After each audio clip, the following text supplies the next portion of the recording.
Well, it's an interesting compound concept, organizational change empathy. They're really two ideas to me. Yes. Your audience and you know well what organizational change is. And my perspective on change is that it's hard. It's hard. It's scary. It stirs a lot of negative emotions in the people who are being asked to enact the change, the people who are impacted by the change. And so they're going to resist. And if you want to overcome that resistance as a change leader, as a change communicator, it behooves you to understand what people are going to be feeling about that change and communicate to them in a way that overcomes that resistance and fear and encourages them to embrace this change, to really adopt it. And that takes empathy.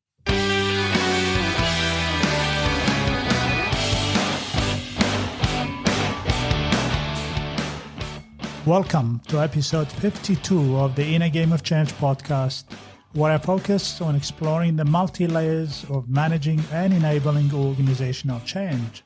I am Ali Jama, and this is the Inner Game of Change podcast. My guest today is Patti Sanchez, the Chief Strategy Officer for Duarte, bringing over 30 years of communication expertise to this table. Patti has played a pivotal role in driving transformative communication initiatives for prominent brands such as Cisco, Ericsson, Hewlett-Packard, Nike, Symantec, VMware, and many others. The author of Presenting Virtually, Communicate and Connect with Online Audiences, and the co-author of Illuminate, Ignite Change Through Speeches, Stories, Ceremonies, and Symbols. Patti has been instrumental in teaching hundreds of leaders how to enhance their empathy and communication skills. In this episode, Patti and I explore the ever-important topic of organizational empathy and the role it plays in driving positive experience and employee engagement. I am grateful to have Patti chatting with me today. Well, Patti, thank you so much for your time, and thank you for joining me in the Inner Game of Change podcast. Eternally grateful to have you with me today. I feel the same. I'm looking forward to the conversation. Thank you very much, Patti. Today, we're going to talk about organizational change empathy, a topic that is really important and not really much explored, in my opinion.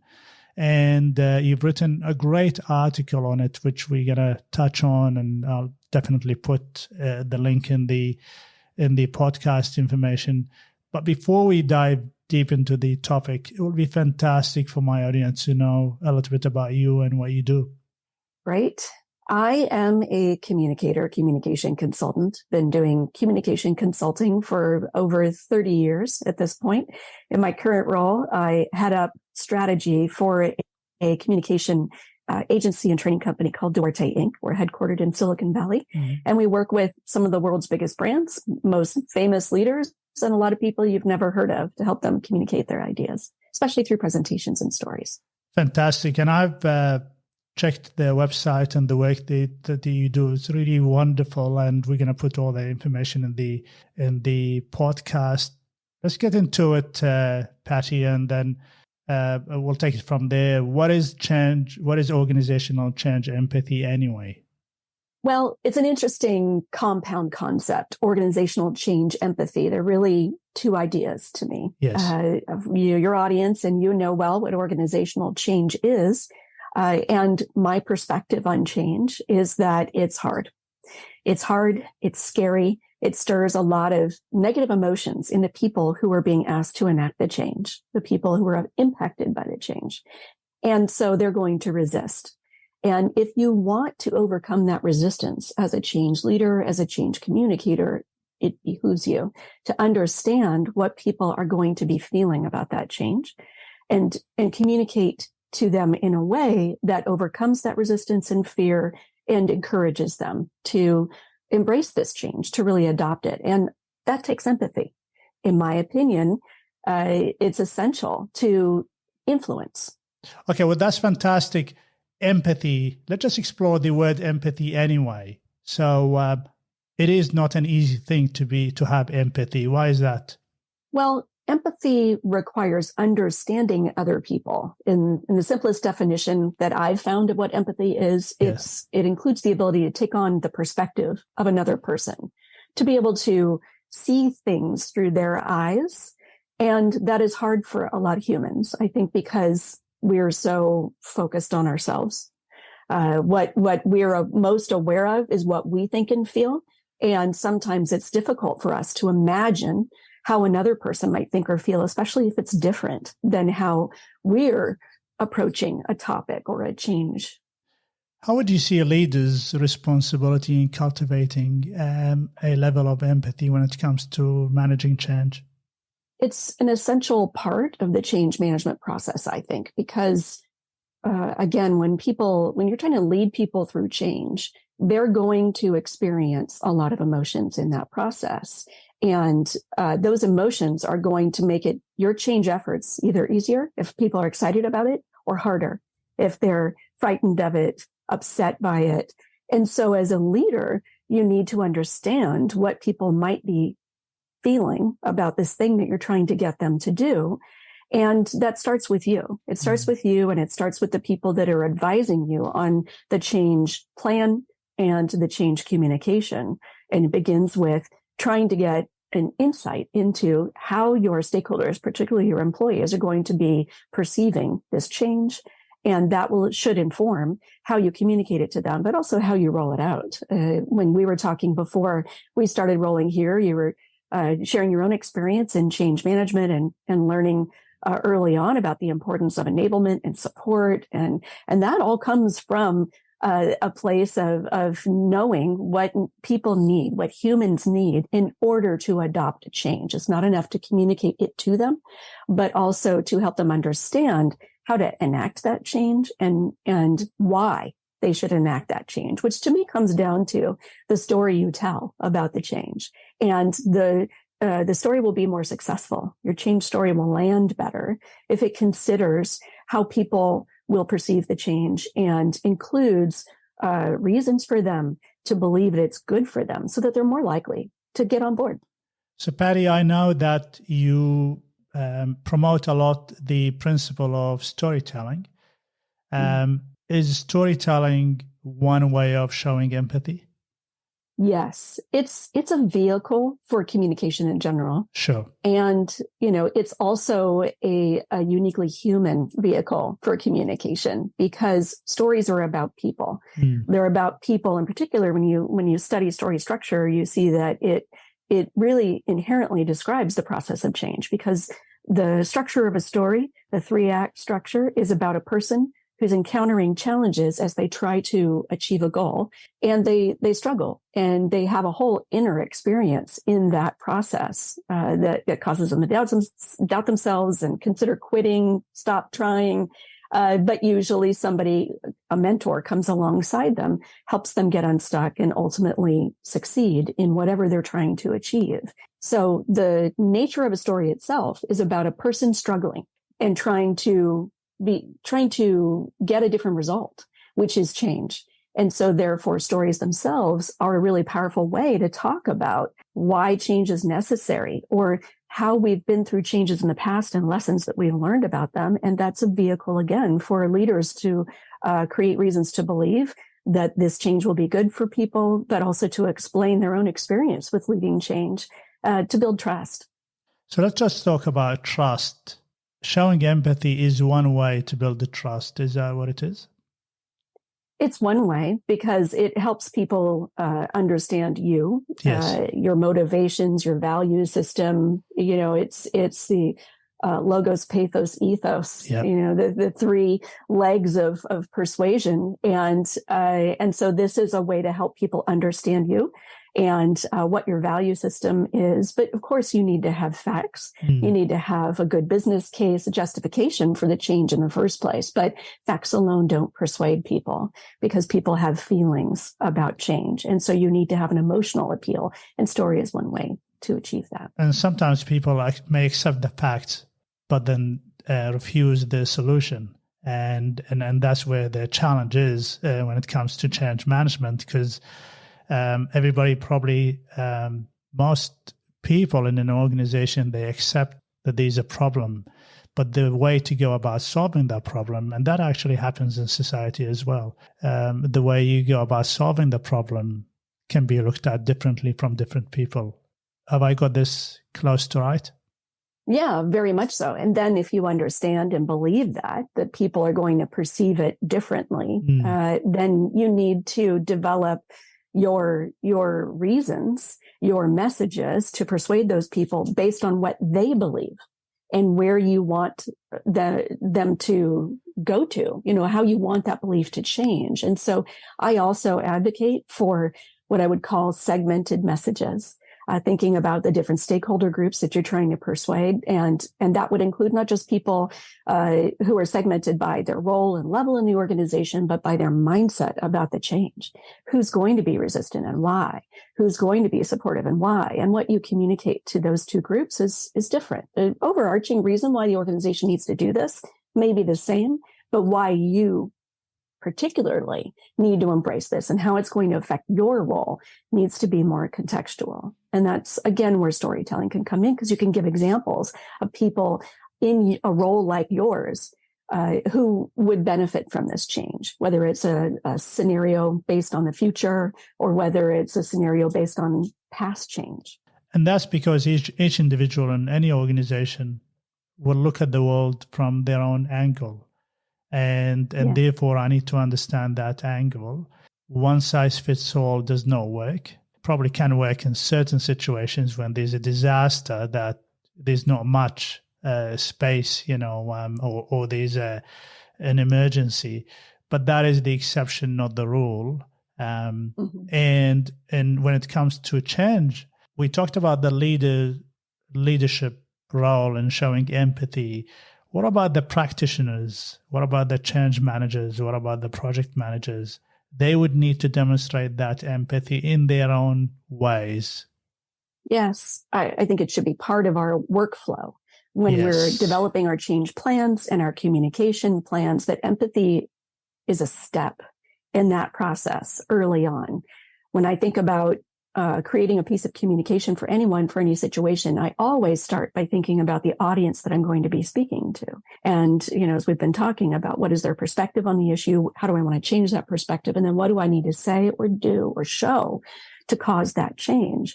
Well, that's our role as the change practitioners, the program managers, the communication strategists, to do that research, to do that work, to build that understanding for the leaders, our sponsors, so that they have a picture of how people are going to feel in the organization and how we should communicate differently to them. So being an audience-centered is one way of showing empathy. Is that what you're saying? Yes.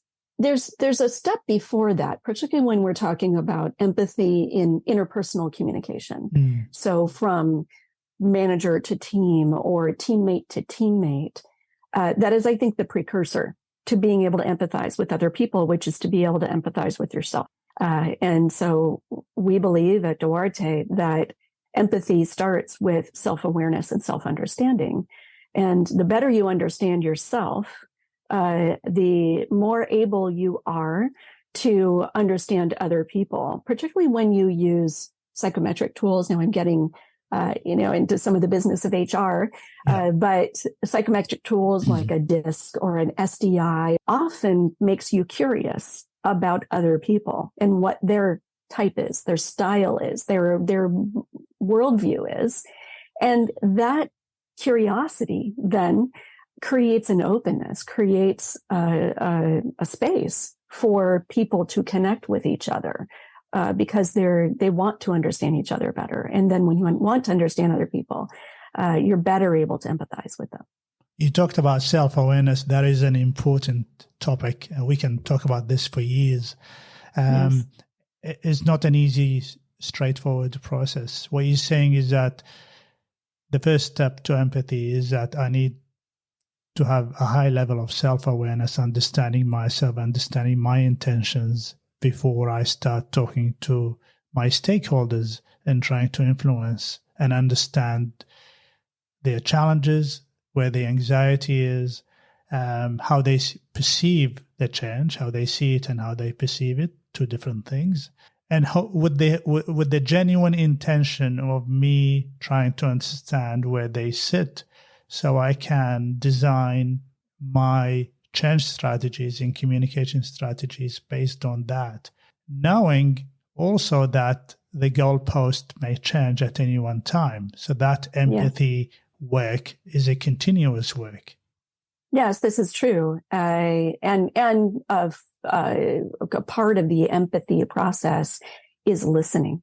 It starts with trying to understand other people, and you can do that by asking questions of other people and listening to how they respond. And that's a step that we should build in the beginning of our change planning process. Do surveys, talk to stakeholder groups, try and understand how they might react, take that input, shape the plan. But as you say, when we launch the change program, things are going to change. They'll begin to change. People will have reactions. The plan may not work as it is. You need to pivot. And so there, again, listening is important. Listening to that feedback, how people are responding to it, adjusting the plan or the communication of the plan as the program progresses is equally important. And it's something probably that some leaders need to be convinced is even worth doing in the first place. An obstacle to leaders being empathetic is just even valuing that people will have an opinion about this change effort. Let's just talk about that because that happens often. A project is usually driven by the three constraints: time, budget, and scope. And sometimes an organization, actually, I should not say an organization, sometimes some people in the organization will look at things like empathy and the art of questioning and focusing on the needs of the audience and the stakeholders as a fluffy stuff. What's your take on that? Have you come across this? Sure. I've definitely heard leaders say, we don't have time for that. Yes. We need to go. Time's a wasting. And so we don't have time to stop and ask people questions. And to that, I say, do you have time to recover if your plan is unsuccessful, if the change begins to fail because people either didn't understand it, didn't buy into it, didn't support it, and that you could have known that by just stopping the beginning and asking some questions to anticipate what the resistance would be, you're going to spend the time either way. One of my colleagues, he's a designer, a graphic designer, and he was talking about getting changes in a project late in the process. And he said, there's a lot of times there's pressure to get it done quickly, and because there's never time to do it right, but there's always time to do it over. What that means is you make a mistake, you're going to take the time to correct that mistake. Would you rather try and anticipate and avoid that mistake in the first place, or take the time later to recover from it? Either way, it's time. But the second time you do the do-over is fraught with other consequences. You've already lost your people. As you would know, when I lose the trust, it'll be very hard to get that trust back. So the consequences, compound and not really just one for one as well. That's exactly right. So you can think of it as empathy as a de-risking strategy. How can you anticipate potential risks and obstacles? And I imagine that most leaders are considering many forms of risk in a change effort, but maybe underestimating the human risk associated, right? The risk that will come from lack of support or lack of execution. And that stems from people, again, either not understanding, not embracing the change.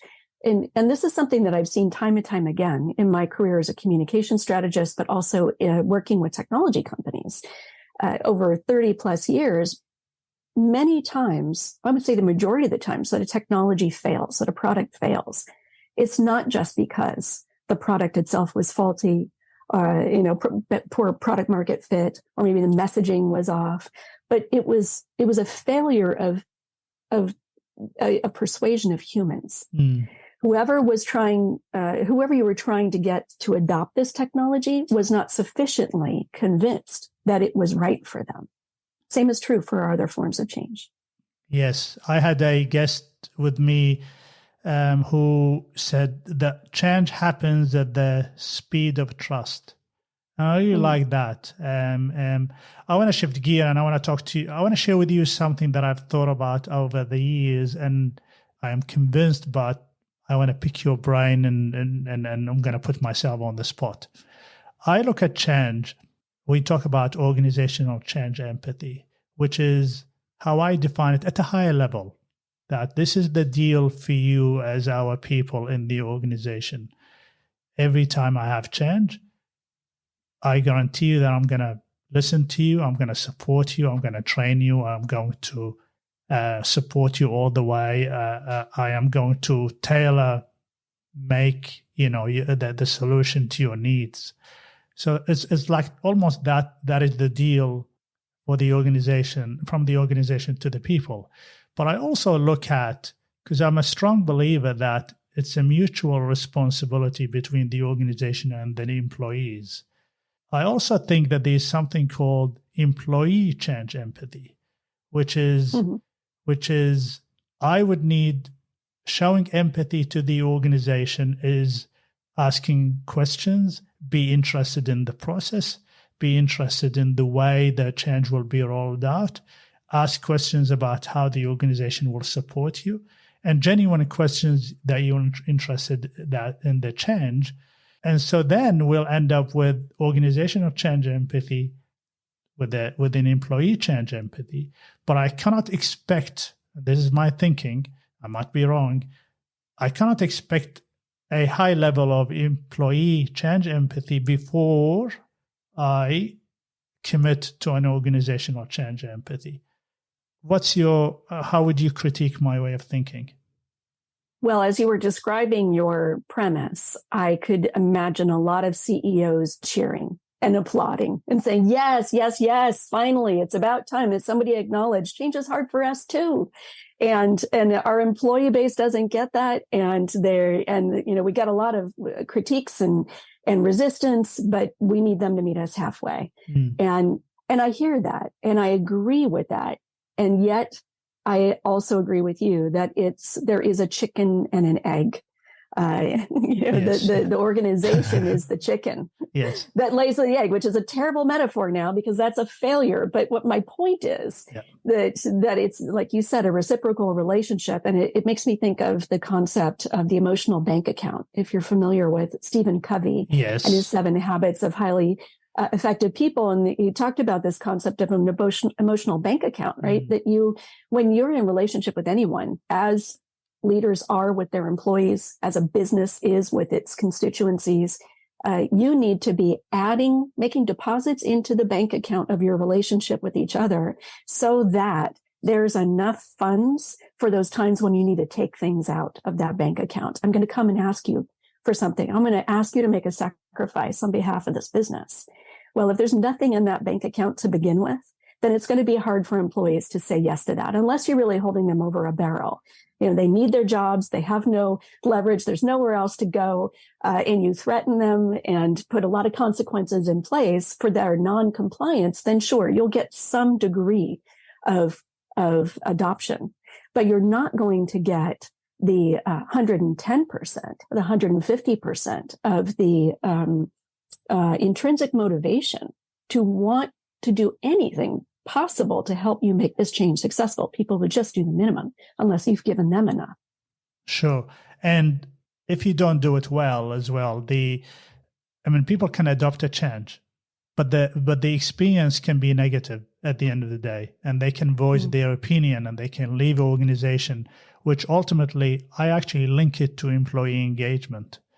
At the end of the day, and I might be simplistic in the way I think about those things, but I've been in the business for long years, and I promote 2 things. When I talk to employees, people, the users of the solution or any change, I am honest to say, this is our deal, but you need to show interest as well. Showing up to a training session is one way of saying, I'm interested.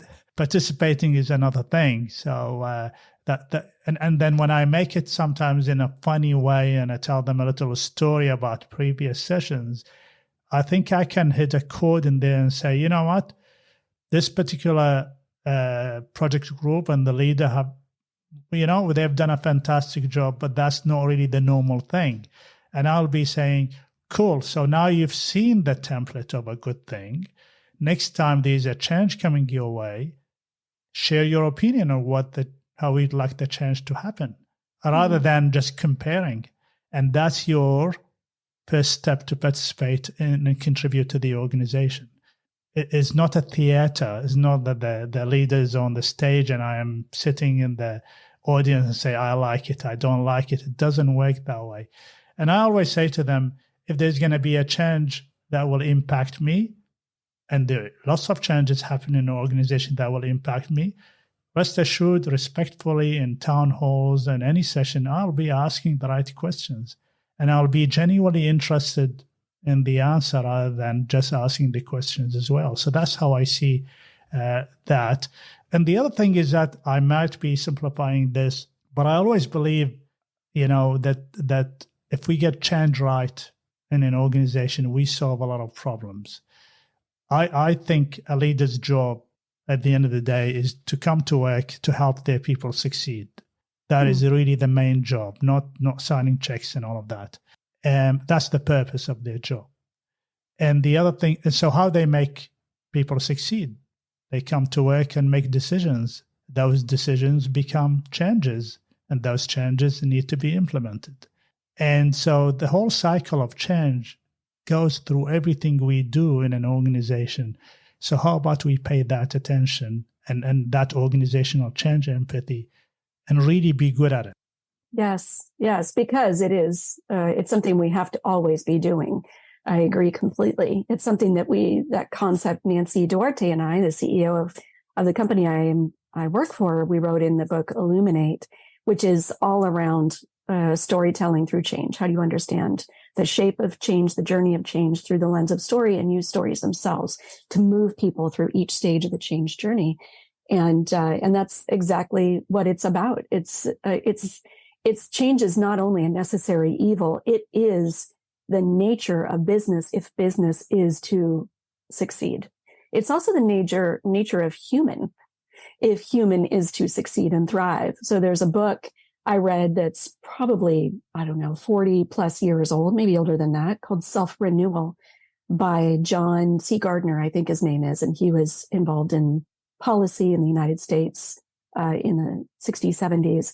And this might have been an essay or a talk he gave. The concept of self-renewal was his appeal to individuals to take responsibility for their own growth and development, to understand that when we as humans embrace change, seek it, that everything else thrives. It leads to a better society. It leads to more successful businesses and government. I mean, I would love if all of us, every human feels that same way. We run toward change. We embrace it and find, as you said, when we were first talking, the opportunity in it for them. Because there is opportunity, even if it's scary, even if it's mostly good for the business for you to learn this new skill. You learned something that you can put on your resume, which comes all the way back to empathy and how we communicate change and finding a way to articulate what's in it for them so that people are more likely to embrace that change because it's good for them. I've done a lot of research around what's in it for them. And often it works really magically when the end users or the people impacted by the change, they work out what's in it for them. I don't work it out. And in that way, and I help them to work it out, but I don't tell them. And in that way, then it becomes organic thinking from their side. Showing empathy is not throwing all the information at you, but helping you showing that change empathy by working out how the change, your opportunity in the change. And, I agree. Yeah. Yes. I mean, I speak as much about communicating it to you because that's my role and skill that I bring is helping leaders articulate messages to organizations. And yet I completely agree with you that ultimately to get people to embrace change, they need to step into it. They need to see and really shape it from their own perspective. That's what gives people agency. And that will lead to their greater satisfaction. They'll feel more empowered. You talked about also I think you mentioned the example of the book around change. I often think that change is the only prerequisite to growth. I mean, you can't grow without making any change. No, I guess you're right. I mean, I could take things away from other organizations, right? I can grow through acquisition, but even that is a change in and of itself, right? Absolutely, and so maybe yes. we're talking about the difference between innovation and acquisition, organic growth and external growth. Yes. But yes, I fundamentally agree. Patti, I'm thoroughly enjoying this conversation. I want to ask you, is showing a lot of change, organizational change empathy across all silos of an organization? Because sometimes we do it well in some silos and sometimes we don't do it well in other silos, and therefore the experience will be fragmented within the organization. But let's just say an organization is really good led by the top leaders at showing a lot of organizational change empathy. Has that got any impact on building resilience within that particular organization or change resilience? I believe so. The more we are successful at enduring change, the more we will be successful at enduring change in the future. And that is, in a lot of ways, resiliency. Just the ability to adapt is fundamental to our resiliency. And so all the capabilities you're talking about are necessary ones for individuals and organizations to be able to withstand, change that they choose and change that is done to them. Fantastic. Yes, completely agree. I think the more we create positive change experiences, the better people believe in future changes, and then the more they believe and trust leaders, the higher the level of adoption, and therefore the organization will be slightly faster. I believe nowadays is the organizations that manage change well are the organizations that will stay ahead of the game. We see that in tech organizations, and technology is certainly helping now. So there's no excuse for organizations to say, I can't do a lot. What's your take on that? The history books are filled with evidence to back you up, right? Of organizations that have managed change successfully. Not to say that there haven't been failures along the way. I can look at a corporation like IBM, International Business Machines. I'm sure you and your listeners are familiar, and they've been around a very long time and have gone on quite a roller coaster ride over that time of great success, great loss, great failure, and recovery. And I think that organization has endured as long as it has, in large part, not just because its products are sound and its leadership is good, but that they've understood how to manage change. And in the book Illuminate, there's a case study about Lou Gerstner, who came in to lead a pretty significant turnaround at IBM. And one of the first things he did, taking it all the way back to what we've been discussing, was to empathize by doing a listening tour. He talked to customers, he talked to employees to inform his strategy and also to build support for it. And I think it's a huge contributor to his success in turning the company around. Because he began with a base of support, but it was informed by what he understood. I like that. Visible empathy is a very invaluable thing that leaders can show. Thoroughly enjoying this conversation, Patti. We are coming close to the end of the podcast. Usually I ask my guests one question around what would be the 3 takeaways you would like my listeners, whether they're in the change community or project or the leaders, to take away from this conversation? The first, I think we all know, which is that change is hard on the people that are being asked to enact the change. Yes, it's hard on leaders too, but it's especially hard on the people who are impacted by it. And that means that they're going to experience a lot of emotions. And those emotions can help or hurt your change effort. If you want to increase your likelihood of success, it's best to try and empathize with what they're going to be experiencing, what your stakeholders, especially employees, might think or feel about this change, and then use that knowledge, that insight to shape how you communicate to them so that you increase your chances of overcoming their resistance to it, and also give them the encouragement that they need. It's not just about de-risking and removing that resistance, but it's also about doing the right thing by them, giving them that support, the encouragement, that visible sign that you care about them, so that you put more deposits in that emotional bank account. Fantastic. And that deposit and accruing is really one of the things that helped me a lot. I think I read the book in 93 or 94. And I remember that immediately that analogy made a lot of sense to me. I am grateful for your time, Patti. How would people get hold of you, connect with you, and reach out to you? Absolutely. I welcome invitations on LinkedIn. You can find me there, Patti Sanchez at Duarte. And also, if you want to know more about what we do, you can visit us at duarte.com. That's duarte.com. Fantastic. And we're going to put all the information about yourself, Patti, and then about your organization, your website, and your books. And I hope to get you back in the near future to talk about storytelling as a way of communicating. But until next time, stay well and stay safe, Patti. Thank you. Thank you as well.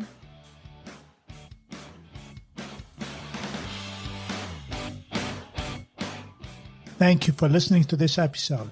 To know more about this episode and many others, please check the innergameofchange.com.au website.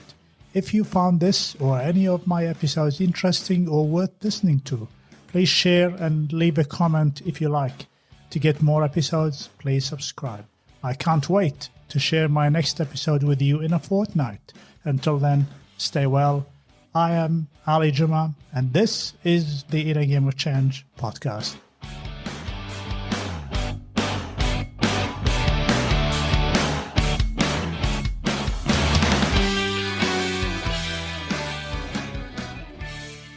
It was really fun. I like the flow. And I learned from you too. You know, you opened by saying you're grateful and that people give you time. Well, I got something from it too. And that's why I love conversations like this, because I hear your perspective and experiences, and I learn from you as well.